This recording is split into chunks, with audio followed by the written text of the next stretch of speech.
Welcome to the We Hack Purple podcast, where each week we interview a different and very interesting guest who has a different type of job within information security.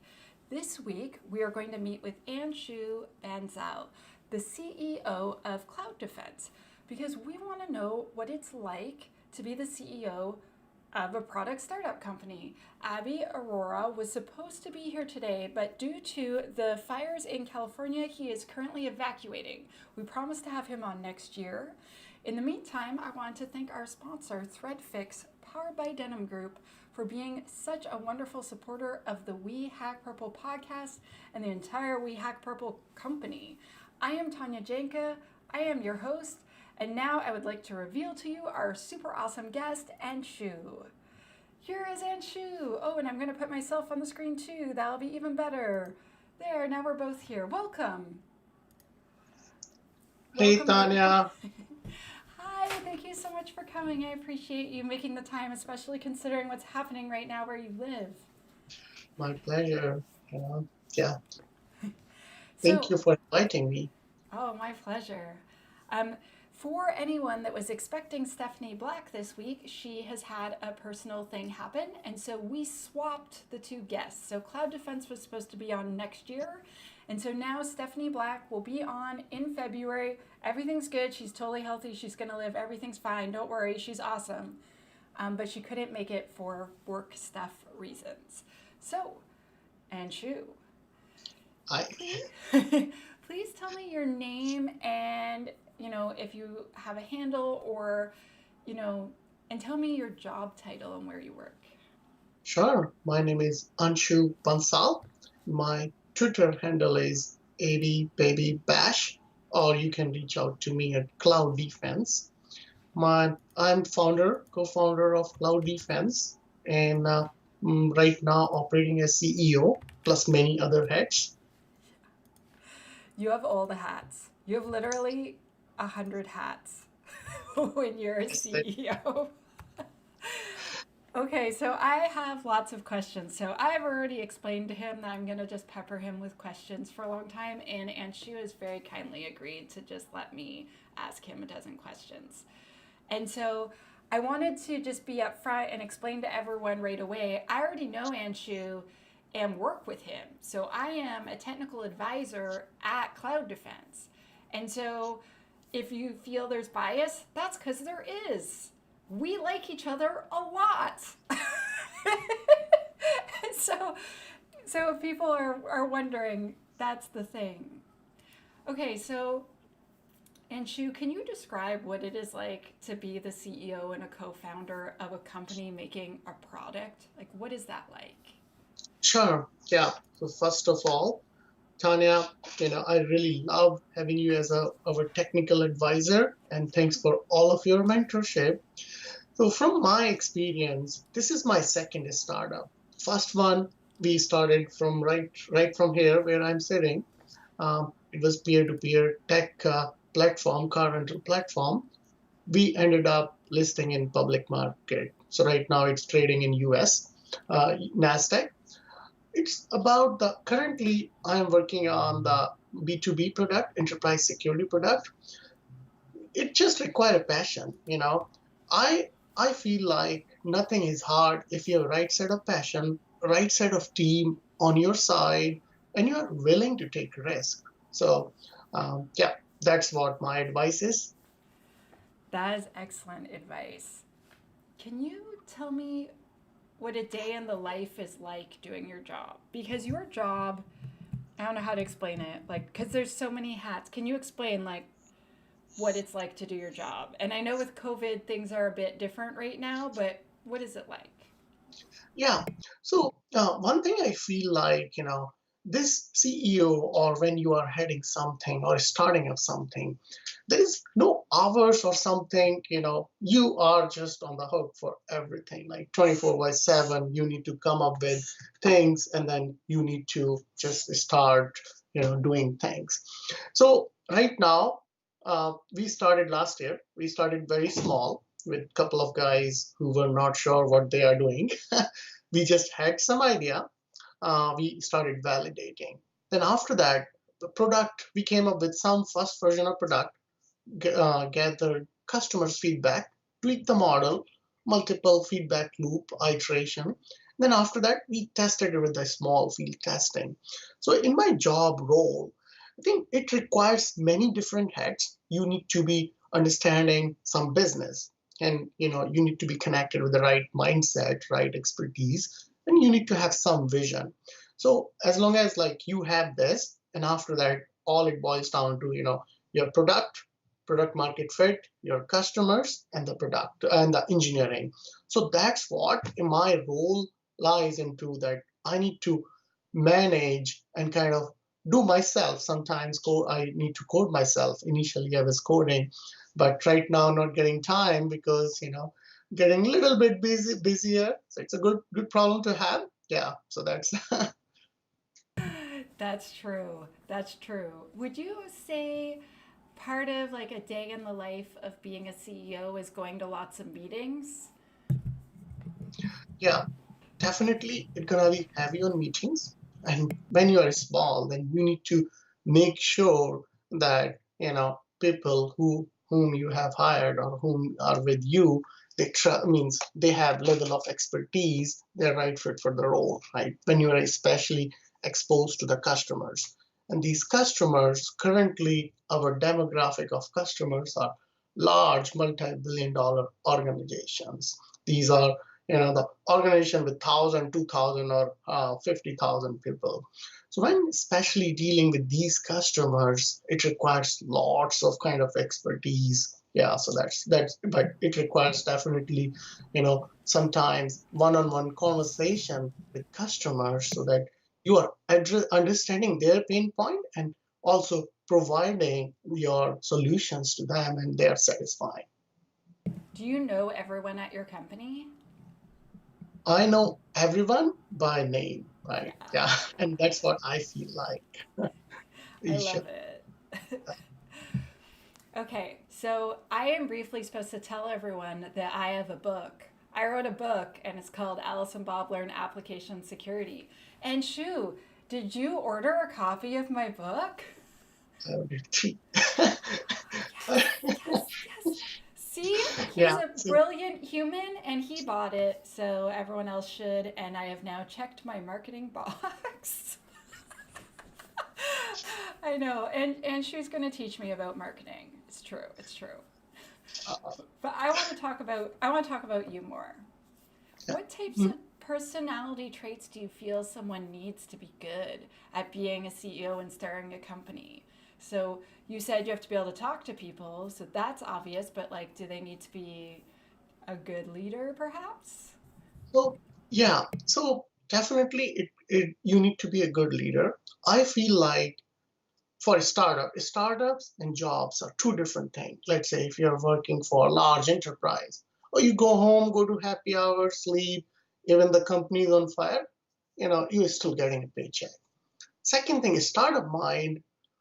I think my experience, and this is just my experience, has been you don't need to have all the skills. You don't have to have any just vertical, and you are too good too good, and but you need to have all sort of skills, right? It requires business negotiation, it requires engineering negotiation, it requires product. Initially, you need to build it by yourself, but as long as I feel like you can become a multi-billion dollar company just by building a candle which is behind your desk, right? Candle companies, these companies are multi-billion dollar companies, could be. So everything is possible, but the passion.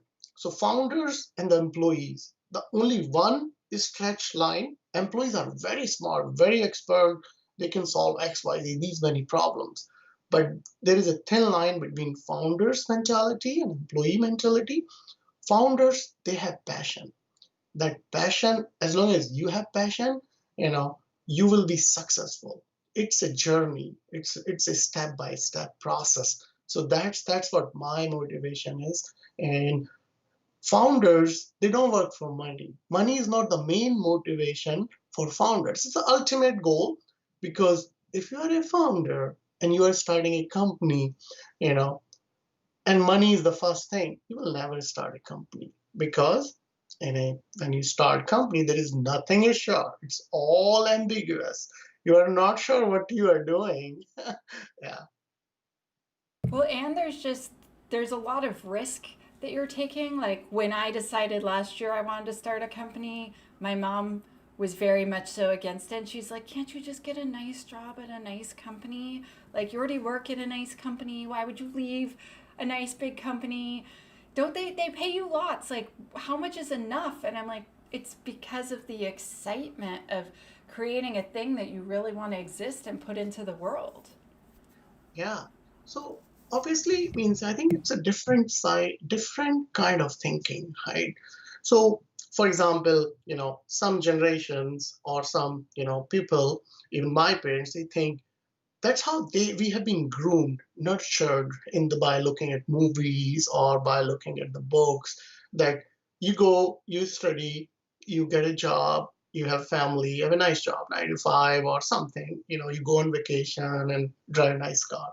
Yes, founders are full of risk because you are not sure. This is my second company, first one, and before that was not the first one which got successful. Before that, I have failed many startups. We were so founders. If you're a founder and if you want to do a startup, it's a full of risk, but you have to just click it once. My past failure and the last success, it just had to click once, right? Once it clicks, then it's all set. Now I have become a tech investor by myself. I'm investor into many companies like Abhi, I love them, Reddit, Robinhood, and many things, right? So that's the thing. If you wanna with employee, you cannot. I It's hard to get that kind of life, right? Because if you are founder, it's a possible. Everybody has a shot, and I'm sure you can make it. Oh my gosh. I wish that you had given me this talk last year before I started my company because I was like, I can do this, but I still felt very scared. And I feel like that's such a good, like, pump up speech. So I like this. This is very good. So, so you're a CEO and you said you used to have to code, now you don't have time. What type of technical skills does someone need to be the CEO of a startup company? Do they need to know how to code? Uh, so it depends what your role is, right? Or what kind of startup you are doing.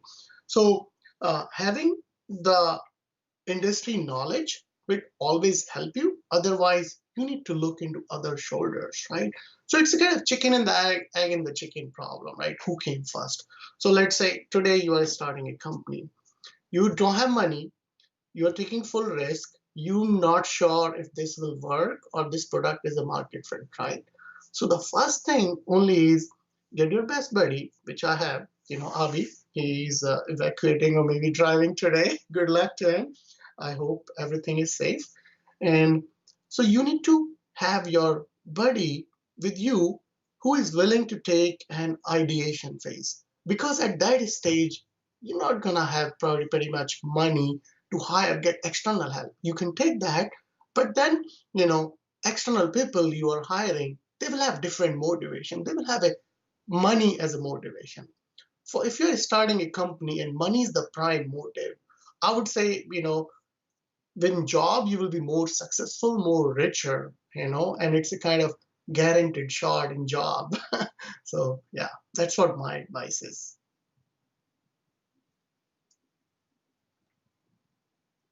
I agree with you. I agree with you a lot. I feel like um, I've heard people say, "Oh, well, if you move to San Francisco, you can just get a job where you just get paid tons of money," and like that's what it's all about. And I've actually had some family members say, or one of my closest friends said, "When will it be enough, Tanya?" And I was like, "What do you mean? Like, do you think I have some number that I'm aiming for?" And it's like, no, if I was doing that, I would have just kept my old job, right? Like, because it would be a guaranteed way to get there. And she's like, when are you going to retire? I'm like, dude, I'm having the best time of my entire life. What are you even talking about? I'm like, I'm young. I'm a kid, basically. I'm middle aged. But yeah, I feel so much of what you're saying and agree wholeheartedly. I would like to ask the audience that is watching if you could click the thumbs up button if you are enjoying this video. And also the subscribe button if you haven't subscribed yet. And right now, I am going to put the link for Anshu's company, clouddefense.ai, underneath this in case you want to check it out. So you can see it on his shirt, but you can see it also right beside him on the screen.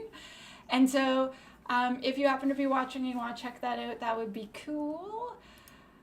But back to more questions. What type of training do you think someone needs to be good at your job? Yeah. So you can be CEO of anything, right? So right now I'm heading the security company. To have the job, the first thing is you should be bought into your vision. That's the first thing. You should believe in us that this is whatever you are making, you really live and breathe, and your customers get the customer feedback. Second one is the openness, and that those are personal to me. Like these things I have learned from my experience, from my past success, and by making this company as well, which we are building. You need to have open to ideas. When I go to the room in the meeting, I say, I'm the most dumbest person in this room. So please help me in educating, right? Please guide me. What do you want to see? That's the that's the how people will open up, right? I always say, I don't know nothing. I do not know this. Can you help me? Then people will give you their 100%. Second thing is delegate. When you start acquiring customers, you can't be everywhere. So you need to have your trusted allies or with the right people in the right skill set into delegation, like so that they can try. Last one is the feedback loop. Let's say, consistently evaluating how people in the role are performing, how your customers are providing the feedback, what you need to do, and be open for change, right? Consistent feedback loop. That is at least that has worked very well for me in the past, and whatever you see that we have, it's like as a result of that. I feel like to be a CEO and to do what you're doing, you have to be both confident but also humble. Like you want to hear what everyone else has to say, but you also feel the confidence that once you have all the information that you can make the decision. Yes, I totally agree. So end of the day, it's your ship. You need to sail it. You need to own the decision. So my rule of thumb has been I own everybody's failure and I give credit for all of the success to others. But end of the day, you need to own it. You need to sail it. So last decision, first when I go and there are complex decision, I go around the table, ask everybody's opinion, everything. But the last decision, first of all, when you go in this team setting, there will be a decision. It will be very obvious. It will be based on data points. But end of the day, you are responsible. So sometimes there will be situation where there will be time, there is a disagreement, then you need to take some decisions. It could be hard decision, it could be good for the company, it could be any kind of decisions. In French, they say that you take a decision, and in English, we say that you make a decision. And I've always felt the way they say it in French is better because sometimes you really are like taking the decision. And yeah, I love that. We have a question in the chat, and it's such a good one. So it's from Nancy, and it's, did you have a hard time delegating at first? And what made it easier, or is it still really hard? Yeah, my gosh, means when you're starting up, handing over your baby to someone, your vision to someone, they're gonna mess up, for sure. Because even though you feel like they're expert, but you will get a feeling, what if, right? What if they're gonna mess up? My whole life is at stake. So it's a hard, but as the company is growing, your customer base is growing, this is the need, right? You have to start delegating. So the way I have done in the past is, right, talk to people, put them in meeting, let them lead, guide them a little bit, and then be independent. Even when my last company hired God, there were like, 5 or 10 layer of management chain. I was on the chairman of the board. So initially, right from here, I started coding, created everything. Then later on, we ended up hiring 100 people. I was just sitting in the board like a duck. So that's, you know, because, but that's your achievement. That's your success because other people are handling it so well. Yeah, I am in the same boat as you because I started my company just slightly after yours, and I am starting to delegate things. And so, a thing we've been doing recently is discussing our core values as a company when we make a decision. So, if there's a big decision coming, sometimes we think about it like someone wanted to be an affiliate for us. And we talked about it after, and the person was also a recruiter. And we felt that was a conflict of interest. And so we thought about it and we're like, well, we really want to have integrity. And it's really important to us that we build trust with every single one of our customers. And we're like, that doesn't really go with our value of trust. So then it felt like really easy to make that decision. And so now they go off and they make the decisions based on the values. Did you set values for your company, and do you? Yes. Yeah. See, without value, without vision, you cannot be successful. You can get short-term success, but in the long term, you need to have certain level of values. So you need to have that trust. So if you lose customer trust, and I'm in security business right now, if lose trust, then good luck. Better to do something else. So trust, winning customers' trust is plus your team's trust, right? They should believe in you. Then only you're gonna believe in them, right? First, they should believe in your vision. So earning trust, or and the customer obsession, right? You should be crazy about your customer. You should know what they like, what kind of feedback you provide. I think that those are the values and the foundation of a company, successful company, or the key values that I would highly recommend, and those have worked very well for me. Yeah. So smart, so smart. Okay, so I have one more question that's kind of like related to that same chunk, and then I'm going to ask still way more questions. Okay, so let's say someone's watching this and they're like, Anshu's awesome. I want to be a CEO too someday.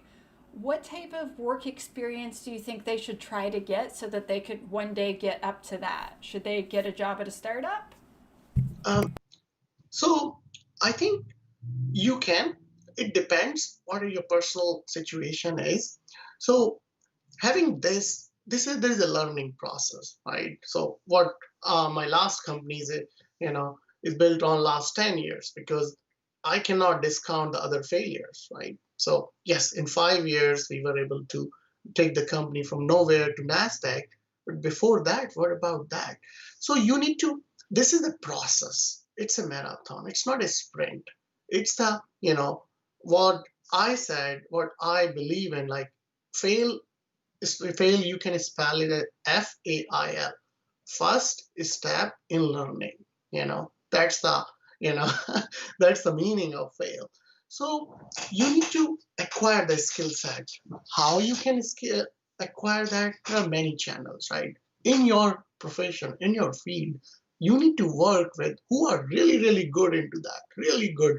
You need to have like-minded people surrounding you. You need to have those kind of friends with you who are, for example, if you are in startup world, you need to have startup mentality people, not like, the employee mentality is great, but they're going to talk about vacation or happy hour or something else. Founders, they're going to talk about, oh, let's hear this idea.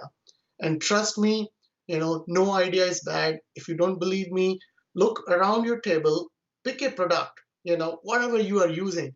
There must be multi-million, multi-billion dollar company, right? Even the paint, everybody has paint in house, right? Look at the companies. only a couple of companies, multi-billion dollar companies. There are opportunities everywhere in every field. Oh my gosh, that is so good. Oh, okay.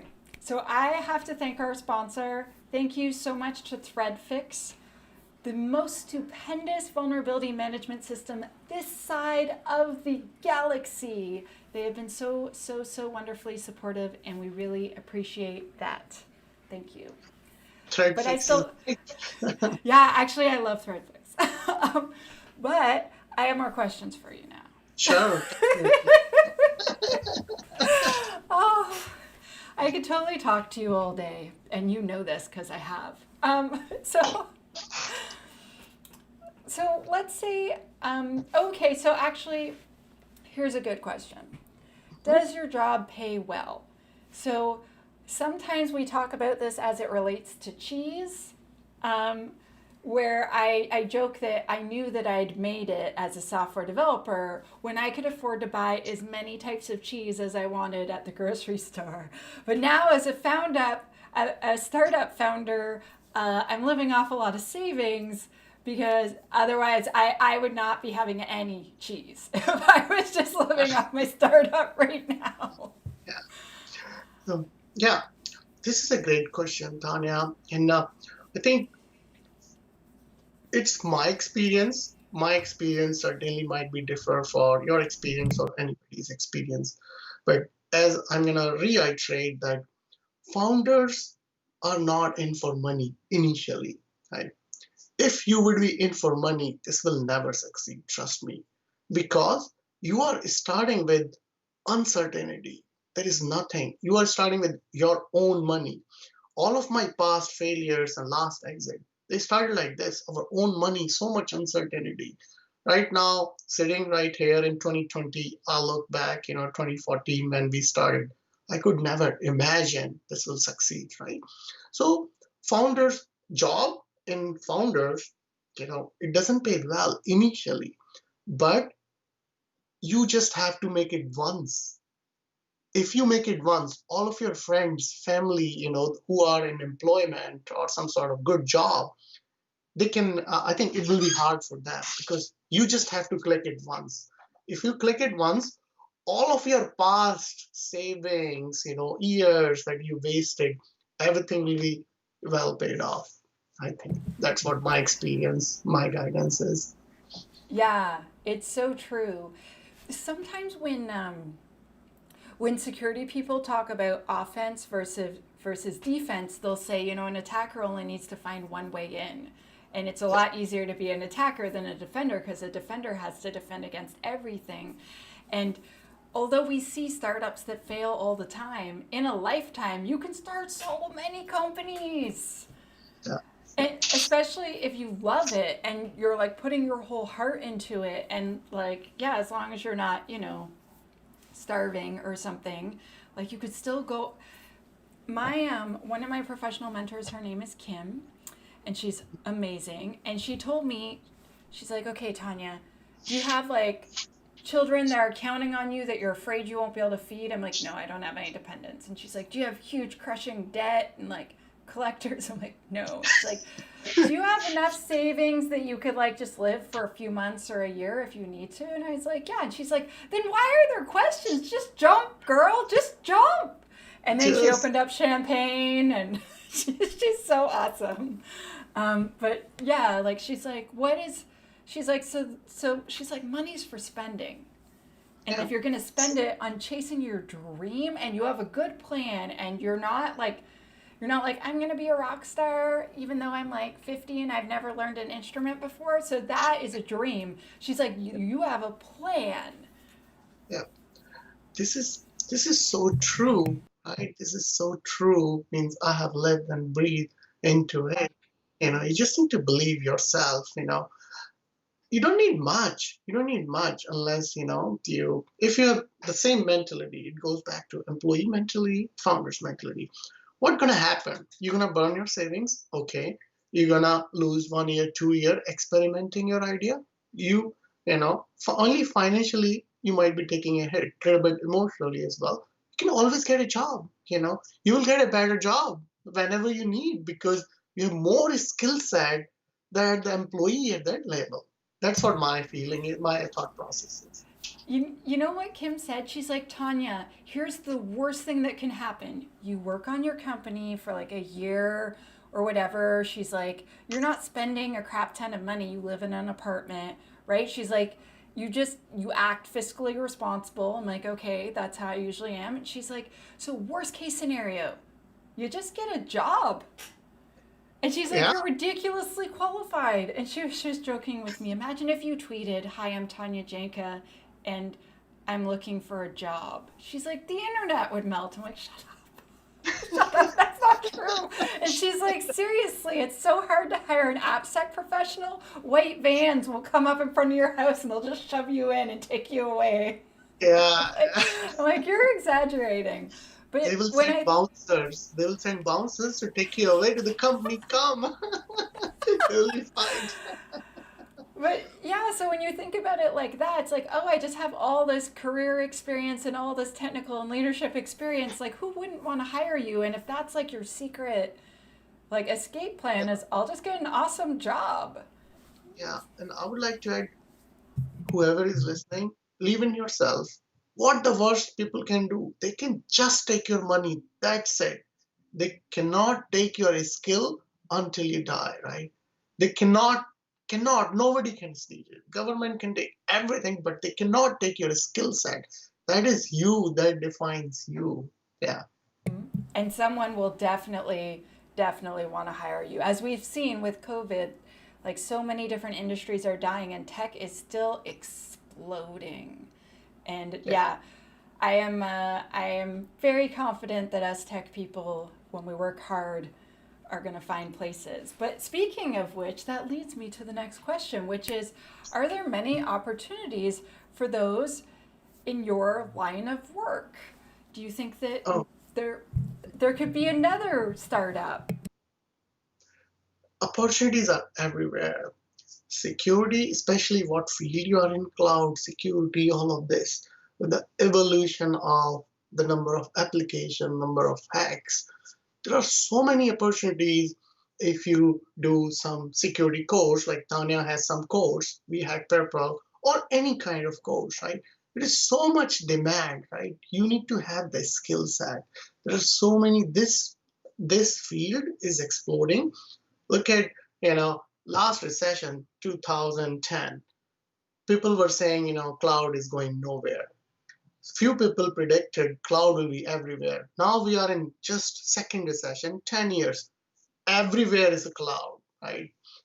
Same thing in next 10 years, security gonna be the thing because there are so many software, so many application. Our lives are relying on the software. So, there's plenty of opportunity. All you need to acquire is a skill set. Oh yeah, I'm with Anshu. Yep. Okay, so now for my favorite question. What do you Sure. like the best about your job? Yeah, there are many things that I like the best. First is like, the feeling that you got. This was your vision, your baby. One day you woke up or somehow idea came. Now so many people are following and they believe in you. They are just fighting with each other. I want to do this, I disagree. It's a good feeling. During hire car, there were 100 people. They were fighting this thing, that thing. Say, wow, it's good, right? Because they are working for the thing that you laid out this stone. So yeah, that's why there are so many good things that I cannot even count on finger. You directly interact with customers. You directly deal with the product. You listen to them. You deal with the business. You deal with the investors, advisor. You deal with Tanya. Yeah, I so many things. That feeling where you've given your product to the customer and it greatly improves their security and like they see this huge positive impact, that feeling must make you glow inside.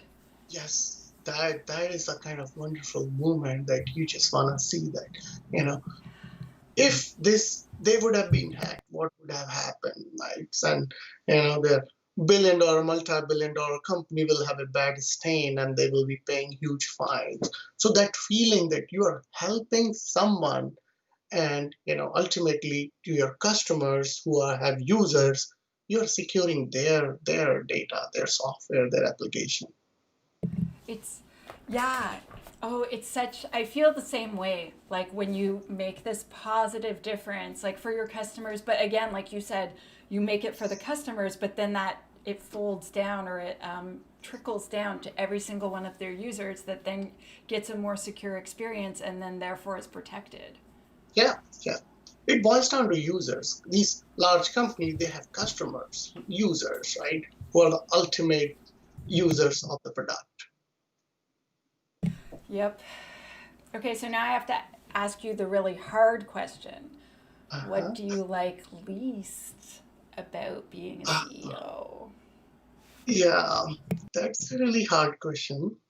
But based on my experience, being CEO, that means you are responsible end of the day. You know, if there is some customer delivery and one of your guys don't show up, there's no excuse, right? You will be responsible. You need to own it. You need to figure out things however you like, right? So being available in every different thing and kind of solving the issue, that's kind of, little bit, a little bit, it gets you at some time. But, my experience has been, just let it go movement, we'll figure out, yes, someone messed up, but there is always, there are ways you can fix the things.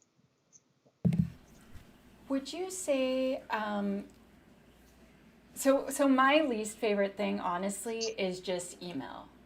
Like of every single thing, I kid you not, if I could pay other humans twice as much as I pay myself, I would be happy to do it if they would answer my emails. Yeah.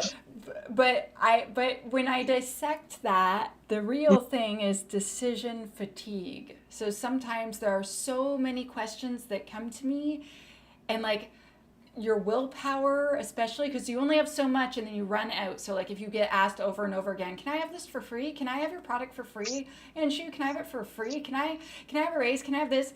Do you ever get decision fatigue where you're like, ow? Oh, yeah, you get it almost every day. Oh my gosh, what I've got into, right? So, yes, with the evolution of these technological tools, which are communication tools, which are necessary, you need to have phone, you need to have WhatsApp, Telegram, Slack, Skype, email, and always on culture. So this is the way, better we get used to of it. Yes, if we can find the expert just to manage this, it will be better. But end of the day, they cannot take certain level of decisions as well, so you need to chime in. Yes, they can just filter out what the most important thing that you need to take care of it, but it's still, that's the one of the things even I don't like. I have so many communication tools, nice to be on those. Yeah. No, it's so true. Like Slack, Discord. I have people, they're like, can I have your phone number? I'm like, no.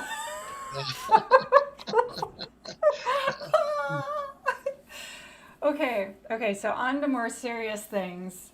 What advice would you give someone who wants one day to be a CEO? And if possible, some actionable steps, even if it's just one that you feel like someone could take towards one day becoming a CEO. That's a tough question. You got me. I So, literally, it's the toughest question. I'm sorry. yeah. So I think it depends. So even in your job, right? Let's say you are in job, or you are starting a company. So in starting a company, then becoming a CEO is easy. If you're in job, you can also cast yourself or kind of create yourself to be in that kind of role. Being CEO means you lead by example. Let's say wherever you are working, there are other colleagues as well. So you need to, they must be, obviously you guys must be solving some business problem, some sort of. You can lead them. Hey, cheer them up, go for lunch or socialize, plus solve the problem together. You don't have to, listen more, talk less. That's one of the thing, when you want to lead people. So we have 2 ears and mouth, so we need to utilize that. We need to listen more. That's what my advice is. And obviously, if you have a company, if you are starting up, you can be CEO. So, but that means you are responsible for every little thing. Yeah. Yeah, I feel like when I first got out of school, I started my own startup company with some other students, like literally 1 month out of school. I was like, this is all I've ever wanted to do. And I did not understand how to be a CEO. And I definitely needed to fire one of the other students, but she was my friend, and basically she was like literally the coolest person I knew. But she would also show up to like staff meetings with like a 2 for a beer, and everyone would get drunk.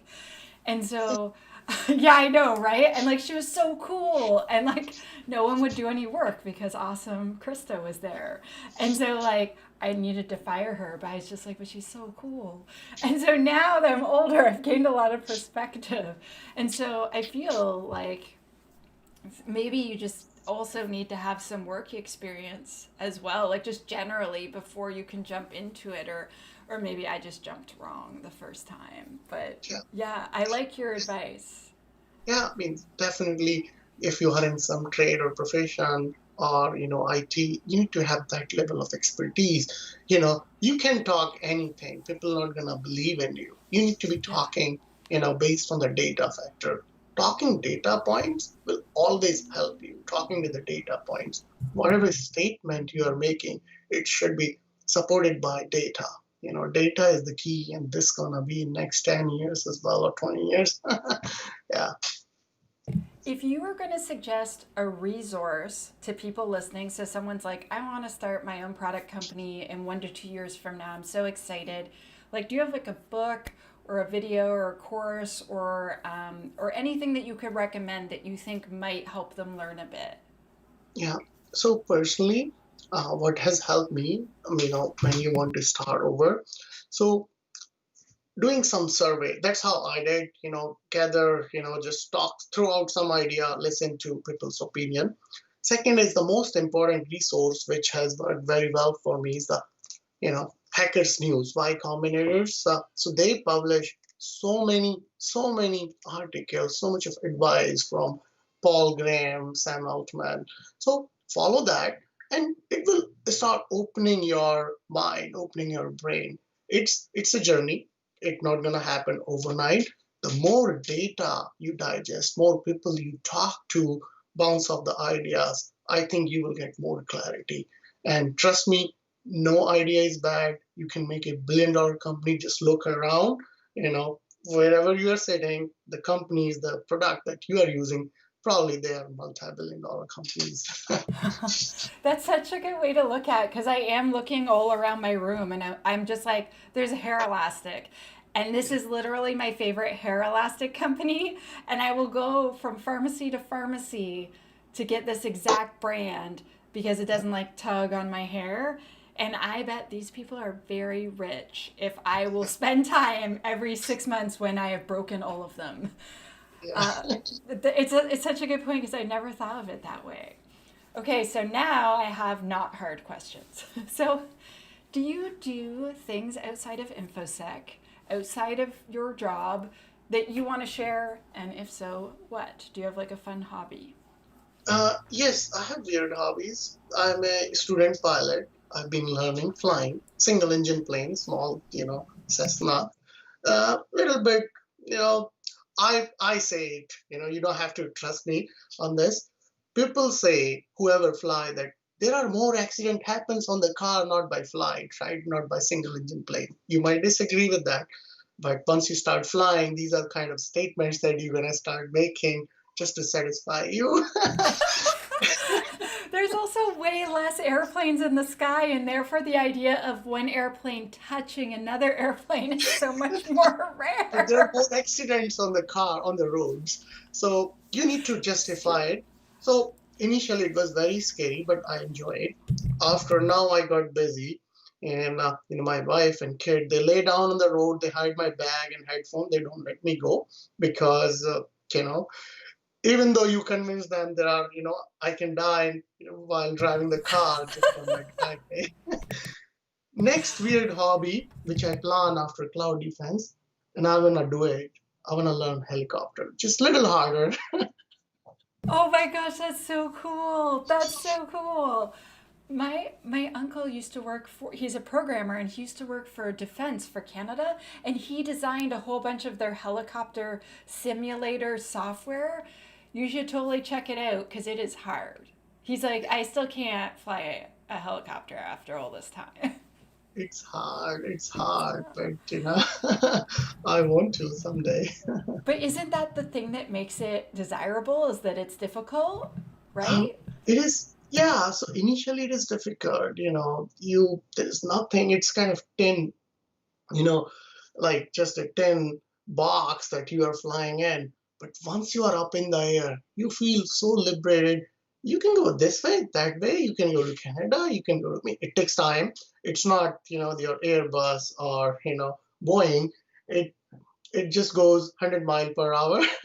And it's like starting a lawnmower. If you have ever started a lawnmower, you just pump it up, try it, and it will start. But once you're in the sky, right, the experience, you can go around, there is no one around. Yeah.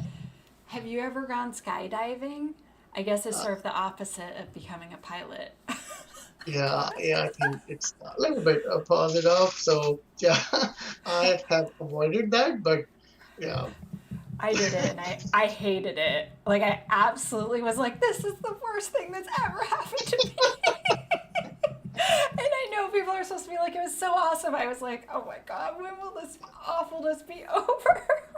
Yeah, it's a little bit of paradox. I'm afraid of heights, but I still, once you are up in the sky, you get a hang of single engine plane. Then even though unless you look at, really out of your window, it feels like nothing. Yeah. Oh, that's amazing. I wonder if the reason why you're interested in flying and then trying a helicopter is the same reason that you're interested in starting companies and being a founder, because you want to have this big, huge Yeah. challenge and go chase it. Yeah, I don't know. Means I just like it. Maybe I have, some wiring confusion here. Some wiring is wrong in my brain. I don't, Yeah. yeah. I think it's so cool. I really do. I think it's super cool. Okay, so the last question for you is, if someone wants to know more about you or about cloud defense, how can they follow you or find out more? Yeah, just you can tweet it. You can reach out to Tanya, or you can hit our website, or you can email me at abansal@clouddefense.ai. There are many ways. Yeah, Twitter, phone. I have my phone. Yeah, you can. Don't give out your phone number. Don't do Oh, yeah, okay, guys. it. I've seen too many people be like, yeah, I'm going to give out my phone. No, don't do it. You'll be part of 50,000 WhatsApp groups before you know Oh it. my gosh. Oh my gosh. WhatsApp groups with like more than 3 people? No. Oh, thank you so much for being on my show, Anshu. This has been so awesome. I love that I got to quiz you with questions and that you got to share it with the audience. We already have 6 thumbs up, so people were watching. And if you are watching and you missed it, click the thumbs up if you liked it and subscribe, and then go visit clouddefense.ai, and then immediately after, go visit Threadfix, our sponsor, and Denim Group, who make Threadfix. So that's even better. And then visit wehackpurple.com and sign up for all of our courses. Yeah, look at me, marketing. Yes. But with that, I'm going to say goodbye to you. Thank you so much for being on the show. I really appreciate it. And I'm going to do the wrap up and credits that I always do. Thank Yeah, you, thanks, Anshu. Tanya, for having me. Appreciate it. Thank you. Bye. So everyone, that was, wait, here's this, there we go. That was Anshu Bansal from Cloud Defense, and an excellent excellent episode where I felt he just shared so many good secrets about how you can build up yourself until you're a founder. I really felt like he shared a lot of really good details and also just like personal, intimate stories that help you become a part of InfoSec. That is the purpose of this podcast, is that we want more people in information security, including you, dear listener. If you are listening right now, I'm not kidding. I wish that you were a part of InfoSec if you aren't already. There are so many unfilled spots of various jobs all around the world, and we need you. And that's why we started this podcast, so that you could learn about what it's like to do all the different jobs. I want to thank my friends at Cloud Defense for being on the show. I want to thank ThreadFix, and I want to thank the amazing team that I have at We Hack Purple. I can't tell you what it's like to have the backing of a super duper awesome, amazing team.